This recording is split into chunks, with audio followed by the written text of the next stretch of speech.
हम दो भाई हैं और दोनों माजूर हैं। हमारे पास कोई वसाइल नहीं है, ना ही हमारे अपने मकान हैं और ना ही हमारा कोई ज़ाती इनकम है। हमारे वालिद साहब हमें छोड़ चुके हैं। एक वालदा और दो भाई हम हैं। कोई वाशरूम नहीं है।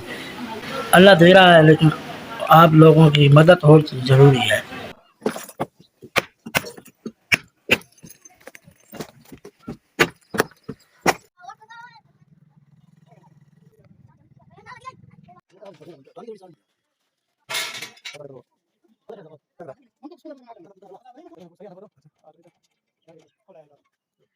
हाँ, साढ़े वास्ते वाशरूम का इंतजाम किया और कारी साहब ने 15वें रोज़े नूं साढ़े कोल समान पहुँचा दिता है। तकरीबन मुकम्मल समान उन्हें पहुँचाता है लैटरीन का 15वें रोज़े नूं। अस दो भाई हैं, दोनों नबीने आए, इस वजह से सानू लेट होई है।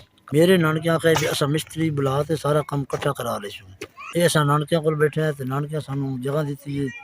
मिस्त्री उन्हें सडाया है भी थोड़ा काम बिच करा देसूं, लेकिन पहले उन्हें अपना काम कराई रखा। साडा काम इस वजह तो रह गया। बस ठीक है बेहतरीन है। उम्मीद करिए रोसी चलो अल्लाह ताला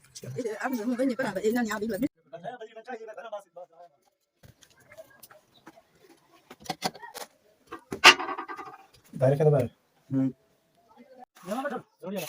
मिट्टी होगी तो मिट्टी है कोई मिट्टी तो एकदम पातला हो गया है इस बार हो गया पूरा नारियल नाक कर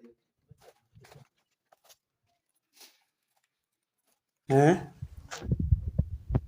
बनानी पड़ी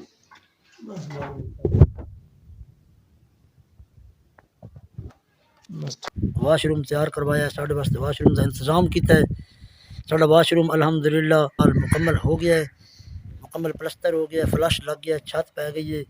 मसाज है और मजबूर अस काम नहीं करवा सके, थोड़ी लेट हो गई है।